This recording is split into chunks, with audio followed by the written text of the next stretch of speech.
for all of you who have joined, thank you again for joining Ask Ellen. And we actually have Dr. Ellen Braaten right here with us. She is a clinical child psychologist and a researcher at Mass General Hospital, and her special expertise is in learning and attention issues, including executive functioning skills. So we're really excited to have this topic. We're really excited to have your questions, and we really appreciate you all joining us today, especially with our schedules the way they are. And Ellen, thank you for joining us as well. Well, I'm happy to be here. And so our little snafu today is a perfect learning experience and opportunity to talk about how we have to be flexible in these difficult times, and that we are dependent a lot on platforms that don't always, we're depending on things that aren't human, and they don't act in ways we want them to. So it kind of illustrates how hard it is for our kids to have to be on time and adept at using technology.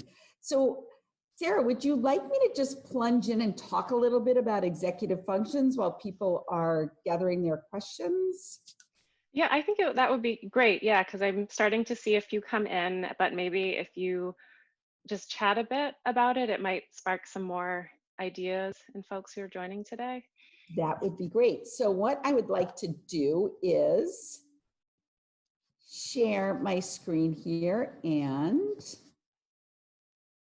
let me just do.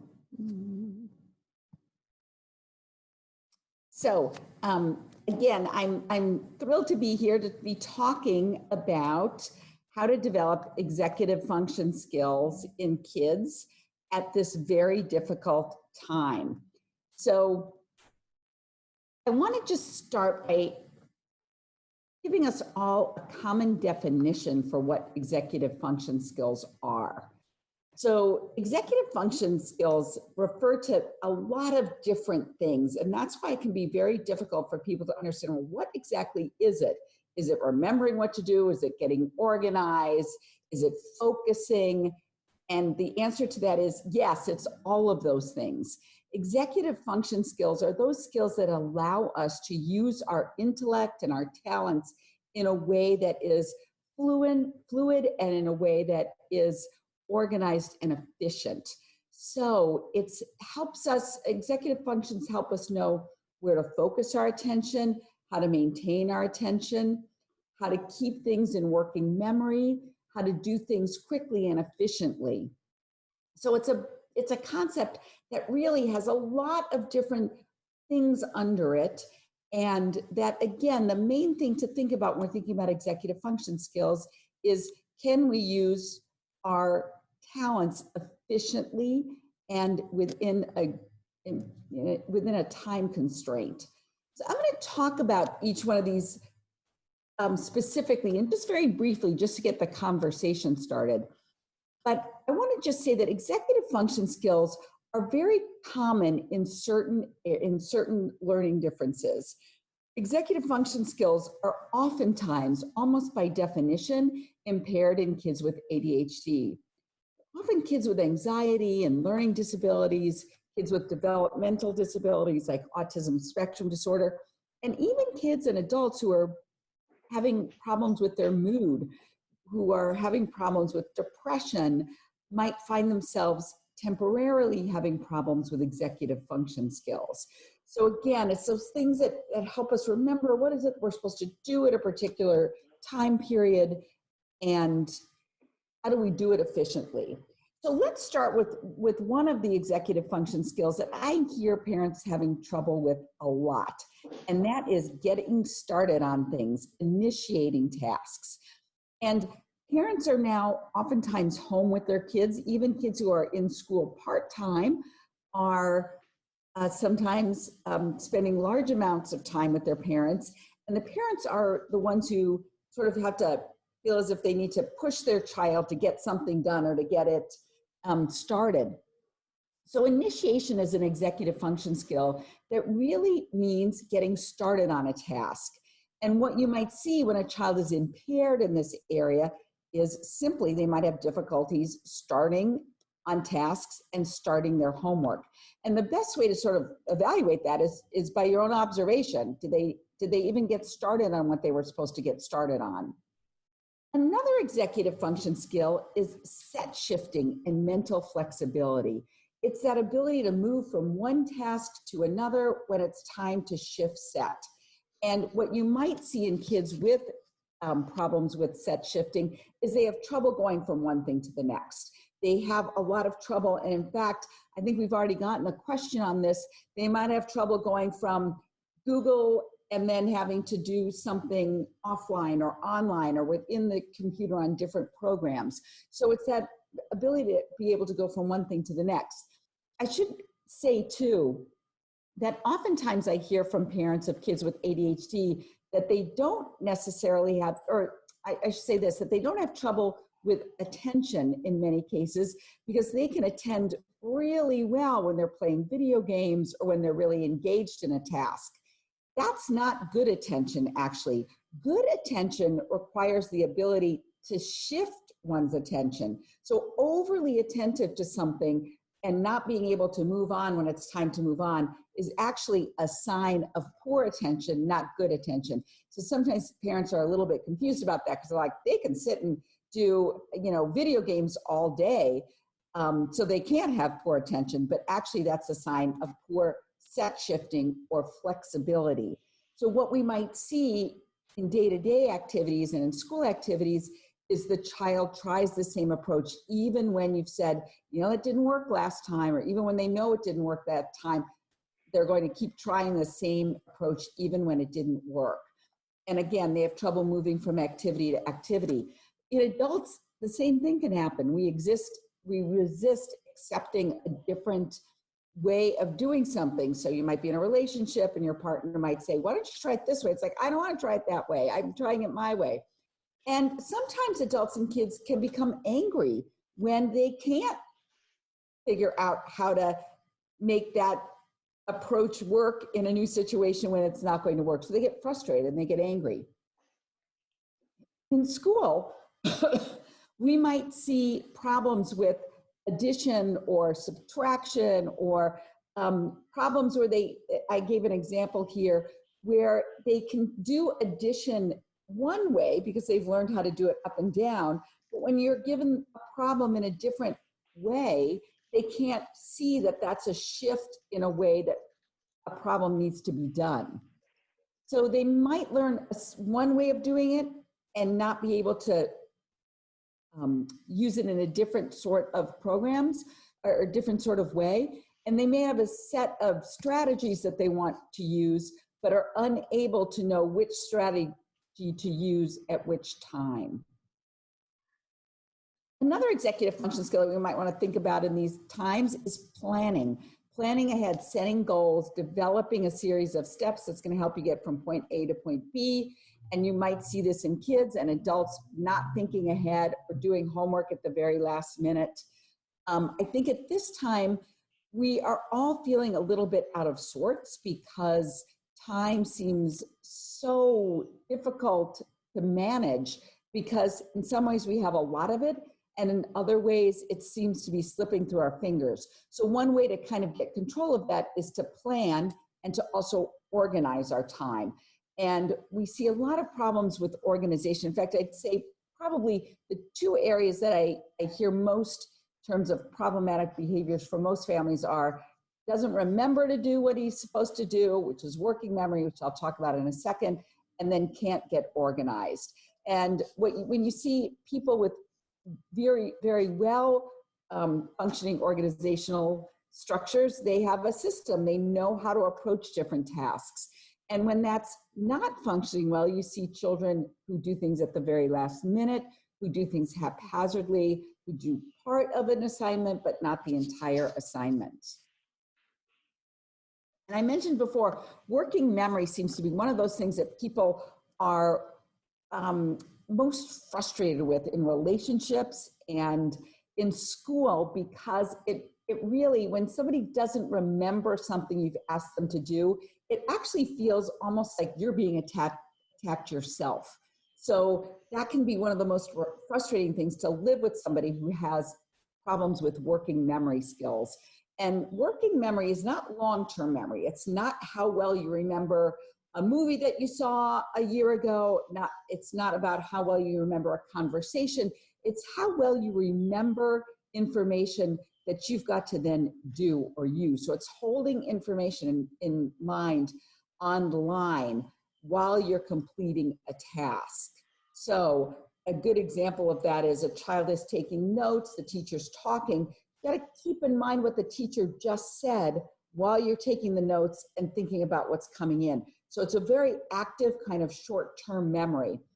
But and also, if that information doesn't get in or isn't encoded well, what happens when we see kids with dysfunctional working memory, they just don't remember what it was they were supposed to do at a given period of time. So they might forget their assignments, they might forget to write down homework assignments, they might not bring the work home that needs to be done on a certain night, they might forget to check their assignment books, they might forget to bring home their books, lots and lots of forgetting. But we also see a lot of variability too, because sometimes the information is in working memory and sometimes it's not. So you see a lot of variability in taking tests, in sometimes doing well on one test and not doing well on another. You also tend to see kids who have kind of a lack of persistence. They give up easily because, it's like, I don't remember what I was supposed to do. Why even bother starting? So it leads to other sorts of problems that really don't look like memory, but have their roots in memory. And then I just wanted to talk for a second about processing speed, because this is an area of interest for me and research interest and clinical interest. And processing speed has always been thought of in another executive function skill. But I kind of think of it as the engine that helps us use our executive function skills. So we've got cognition, our ability to think and reason. We've got our skill set in terms of academics. And then executive functions are those functions that allow us to use those things. But also on the side, we've got this processing speed. It's that ability, that speed at which we have, that capacity that we have to do something in a given period of time. And I like to use the analogy that processing speed, having a faster engine or more powerful engine means that a car can go faster. The same thing for humans. If we have faster processing speed, we can attack a problem more efficiently. It's not how quickly we think, it's how quickly we can sort of drive the problem. So let me stop right there, and I've hopefully whetted your appetite for kind of thinking about some of these things, and take some questions and open up the conversation with Sarah. Yeah, so we do have a number of questions that have come in. I do try and get through all of these. There we go. So I'm actually going to read two of these together because they are different but related. So we have one question on someone's 10-year-old granddaughter has been diagnosed with executive functioning disorder and now also ADHD.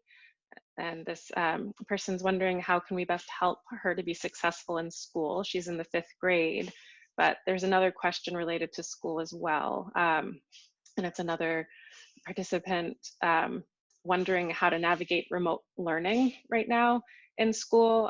They have a 7th grader with executive function difficulty, and they have school accommodations, but because of the remote learning, those accommodations aren't really in place right now.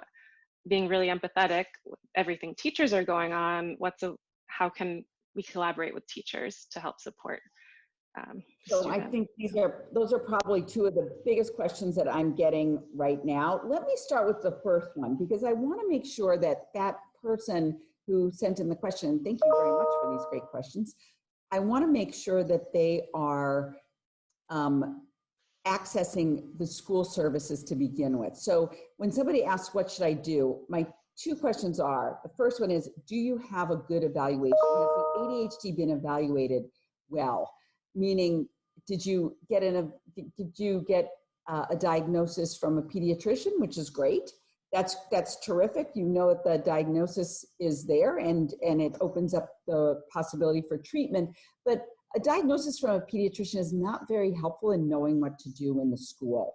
And if you're really concerned about that, you want to make sure that a very comprehensive evaluation has happened. You can get that free through your school system, and you have to request that. It depends on what state you live in, but you just have to request that in writing.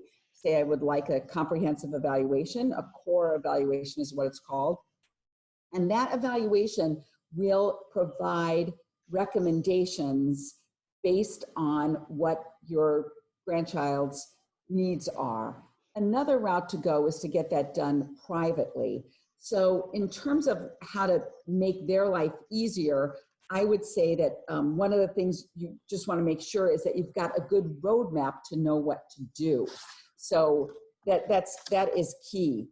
In general, this idea about remote learning is a really important one. And I think that there are a few things that we can think about in terms of this. One is the problem of just staying focused. So kids with ADHD generally have trouble staying focused. And we want to make sure that we control as much as we can, which is by giving them a clutter-free work area, a space that's just all their own to work out. You also need to figure out what video setup is least distracting for them. You want to try out seating options. These are sort of things that we don't necessarily think of. We usually go right away to, well, how can we structure and what should we be doing in class? But a lot of helping kids to focus has to do with the environment itself. The other thing that you can do as a parent is to check in with the child, to just, and I know this interrupts your workday as well, but to sort of build that into your workday, to know that every 20 minutes or every hour, however your workday is set up, that you're doing little check-ins. That actually can be very helpful for kids with ADHD in the classroom. Something that we recommend is just for the teacher to do a little bit, addressing them by name, calling on them, not in a way it's going to embarrass them, but keeping them focused. So that's one of the things that we want to think about. What are you doing structurally? But then I know that teachers are having a very tough time. I mean, I other than medical professionals and maybe mental health professionals, teachers are having just as much difficulty and are really putting their lives on the line for students to be able to be in the classroom. So I know they're going through a lot. At the same time, you need to make sure your child is getting what he needs. And so I would have very strong lines of communication between you and the teacher. And so talk to her also about the expectations that they're going to have. What is learning going to look like? How much is going to be online? How much is going to be independently driven? This will help you figure out a plan of action. And I think that, again, some of those things that I talked about in terms of seating options and those sorts of things are important. I think making a schedule and sticking to it, and also prioritizing with the teacher. If you're feeling like a lot of this curriculum is just too hard to get right now because of the different modalities and ways that it's being taught, to determine what is the most important. So if you have a second and third grader, first, second, and third grader, they need to learn to read, they need to know basic math. Some of the other things might be able to be put to the side. They can learn about different things in history and even science, but these are important times for learning basic reading and math skills. That needs to be primary. As kids get older, they need to be doing more in terms of problem solving skills, more higher level math. So you want to ask the teacher, what's the important aspects of the curriculum? What should we be focusing on? We have a limited amount of time, limited amount of space in our home. What should we be focusing on? And I think that, again, reducing distractions, and we don't always think about distractions as being the family dog, the cat, all of those sorts of things you need to really think about. And also in terms of sensory processing, does your child do better with earphones in, with headphones? Is it better to, buy big headphones, small headphones? Is it better to just leave it open? Can they stand and walk around while the teacher is talking? all of those things, you need to find out what makes your child most comfortable. And you should engage them in a way that makes this feel like a collaborative problem solving as opposed to you're telling them what to do or what will be best for them. Thank you, Ellen. We do have even more questions coming in. Just a note to all, it's about 12:30 and we're gonna go for another 10 minutes or so. We started late, so just if you can stay Absolutely. with us, please do. And for those who might have to get off, or those who may have joined late and missed some of the content, this will be available. It will be recorded, we're recording it, and we will make the full recording available later on. And looking at some of the other questions we have now, I see another two related ones. I'm going to read them both. One is more general and one specific to teen years. But we have one participant who's asking, how can I tell if my child has executive function issues or just needs to pay attention more? And then related to that, let me find it. How do you determine, from another participant, the difference between issues with executive functioning versus teenage development hormonal attitude issues? Oh, So these it's, yeah. great questions. So one of the ways that we look at determining a disability or something that's not, out of the range of normal is we first look at normal. So one of the things you want to do is to look at what are the expectations of a child of that age. Does your child seem to be struggling much more than other kids his or her age? And the other thing to take into consideration is how much they're asked to do in the school curriculum. What I see a lot is school curriculum that's much too difficult for the developmental age of a child. So we're asking young kids to exhibit executive function skills when really they're not even online until middle or high school, and really don't become adult-like until mid-20s. So we're asking kids to do a lot. And so that's one of the things you want to consider is the curriculum asking your child to do too much, or are you asking them to do too much? That being said, one of the ways to find out if it's, I think your first question was it executive function or Attention, yeah. Is it, attention? or just needing to pay attention more, because we all Right. struggle with that sometimes, so. There's a huge overlap between executive function skills and ADHD. And at one point, not that long ago, we kind of thought that if you had problems with executive functions, you had ADHD or ADD. Now we know that executive functions can occur, like I mentioned in earlier, that it can occur in other disorders as well. And so you want to make sure, if you're really concerned about this, to get a good evaluation, because it might be executive functions, it might be ADHD, or it might be something else like anxiety or a learning disability that's looking like executive function problems. The other thing you can do is just keep track of when you say executive functions, what are you talking about? Are you talking about organization? Are you just talking about working memory? Really do some thinking about this and observing where your child is having trouble.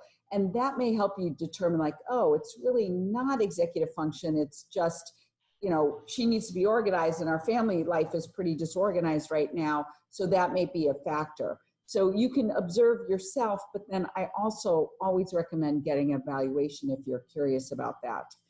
So I would say, in terms of looking at the difference between executive functions and attention, that attention really means just attention, that you're having problems focusing, whereas executive function includes many other things other than that.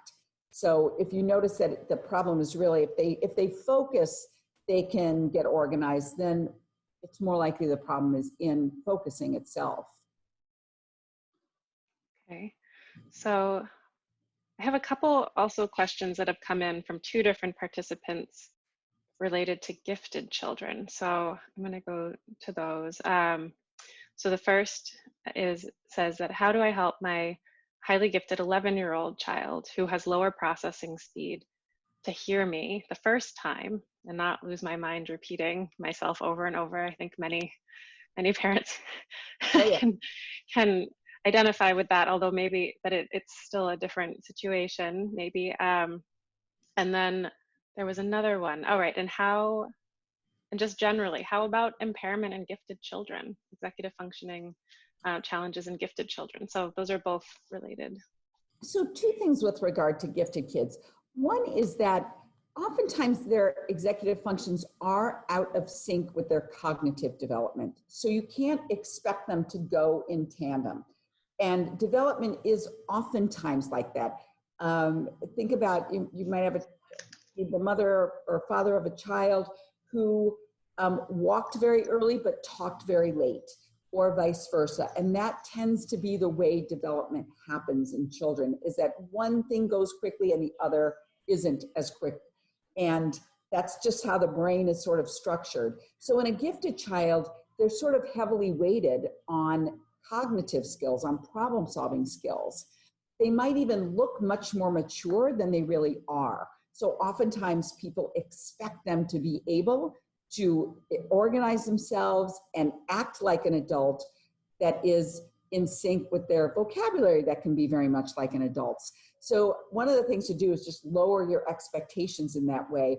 Let them be their age, their actual physical age, when we're talking about executive function skills. In terms of the processing speed, it's very common to have lower processing speed when you have more high cognitive skills. So that's what we call an inverse correlation. One thing goes up, the other thing goes down. So that's sort of a common profile, actually. And what it really shows, though, if you've got a child with a very big spread like that, I like to kind of think of those kids as very deep, slow thinkers. They're really good at solving problems. They just need a lot of time to do it. Now, in the moment, though, when you're asking them to do something and they're not doing it, I think a couple of things that you can do is, one, take note of how you are approaching this, how quickly you're talking, how quickly you're doing something. And also you want to make sure that you have their attention. You want to make sure that you are in flow with them, that you're not moving so quickly that they are. I sometimes tell this story, and I hope it's okay that I tell this, because I have a son who's got some slow processing speed. He's actually done some things for the Clay Center. He came and was interviewed about this at one point. And as you might tell, I'm a very fast talker, naturally. And not that long ago, I was telling him something. He was home visiting, and I was telling him this, and then this, and then this. And he said, "Mom, you just gave me 4 things to do, and you wrote a book on this. You should know better than this. I can't process all of that at the same time." So I think part of it is us being aware of what they need. And I did get a follow-up on the gifted question. So in this person's case, their 9-year-old is confirmed gifted, but they're not sure if it's executive functioning impairment or if it's something else like ADHD. The pediatrician has recommended a core evaluation, but we're not sure how to get accommodations for a child who is gifted as opposed to ADHD. Well, I think one of the things to think about is, I would definitely recommend a really broad evaluation, because sometimes it's not really accommodations for giftedness, but actually using the strengths they have to offset any possible areas of difficulties. In some states, there is nothing for gifted kids. Massachusetts does not offer anything. Gifted children, gifted students are not considered a special category under IDEA, under federal law. Some states do provide for gifted education, but some states don't. If you live in a state that doesn't, one of the things you need to do is use the information gathered by the evaluation to say, okay, well, we need to capitalize on these strengths, on these cognitive strengths, to offset areas of difficulty. And that may mean he needs to be challenged in this area because it helps his attention skills. And I see lots of bright kids who do better when challenged. When not challenged, if they have ADHD or just executive function weaknesses, what you find is that they have poor performance. So to access any kinds of services, you need the evaluation, but also, even if you don't have services, you can use this as a tool of making sure they're getting the right kinds of support. I do want to quickly go to a question that we received. Well, I guess it was more of a comment question on Facebook yesterday. And if the participant who asked is here, perhaps you can clarify. But it's just saying that this new normal is like just so hard with anyone with executive functioning disorder. I'm struggling getting teachers to support going between Zoom and Google Classroom assignments. And so looking for ideas. And I guess one piece of the question is, how do you support a child who is having to switch between, as opposed to just being in a classroom and having instruction, going from a Google Classroom assignment here to a meeting, an online meeting with their class. And so I guess I'll start with that. And if the person is here, you can clarify further. I would tell you that this is a very tough situation. I mean, we as adults are struggling with this. Almost everybody who is working remotely is struggling with that same exact thing. I mean, point taken, as we were having difficulty getting on today. That's because of technology. It's hard to shift into, you know, the right Zoom link, the right Zoom room, all of that. So I think one of the things you can do is empathize with your child. That will really help in terms of building resilience and not help having them feel frustrated. I think empathy is something we all need to have in huge supplies these days for ourselves and for each other and for our kids. So that's one thing I would say. I would also get some clarification going forward. What is the teacher going to expect? And do some analysis of what is reasonable. You know your child, you've seen them in their new classroom environment. Determine what is reasonable and negotiate with the teacher about what they can expect. And again, start to think about, all right, so what does that, you know, what does that mean for their education? How do we make sure that they're getting the skills that they need at this particular point in time? So sometimes it might mean checking out of some kind of special area or something so that they have time to devote to something else. It's really individual, and it's going to take some work on the part of parents working with teachers to figure these things out. But I think the other thing is, I do think kids will adjust. So if you're finding that this has been problematic for the first few weeks of school, give it some time as well, while kind of talking through the problem areas and empathizing. Okay. We're right up against time, the time that's been scheduled for the webinar. That we do still have a few unanswered questions. So for those of you who did ask questions, we see them here. We are going to try and get answers to you still, perhaps in the Facebook Live event. We have another question about just generally teaching executive function skills, a question about, is it normal for kids to have tantrums when they're trying to transition between these tasks? And also a question on processing speed. Can it ever really be improved? So those are questions that we are going to have to stop, but please know we see your questions. We will do our best to still answer them. Let me just, one thing about the tantruming. The one thing that hasn't come up, and I don't see it coming up in lots of different areas, is the issue of anxiety, which is also related to executive function skills. When we're anxious, we can freeze, we don't remember what it is we're supposed to do, we feel disorganized.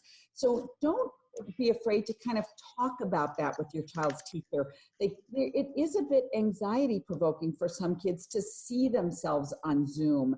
And you might want to practice with your child, getting a sense of asking them about their anxiety. Because when I hear behavior problems like that, my first thing is to think about, you've got a kid who's anxious who can't process that. Also, you know, sort of teach them some mindfulness things. I think there are some things on the Play Center website that talks about, you can just teach them to take 5 deep breaths before they get on, or how to, you know, manage their emotional regulation. So I think that's something I just wanted to bring up when I 'Cause that can be a very scary thing. Or even just talking to the teacher, can they turn off the camera? When can they take a bit of a sensory break? Some of these issues can be solved with those sorts of things. Okay. No, no, thank you for at least getting that in before we close. I'm sorry we have to end. Um, Thank you all so much for joining us. Thank you for your patience as we got started today. Ellen, thank you for your time. And again, to all, if you want to learn more about the Clay Center, you can visit us online at mghclaycenter.org. If there's a question you have that you never posted, you can also email us at mghclaycenter@partners.org, or you can post in the Facebook Live event. And we will be posting a full audio recording of this event, and we will do our best to answer the questions we didn't get to today. So Thank thank you. you all.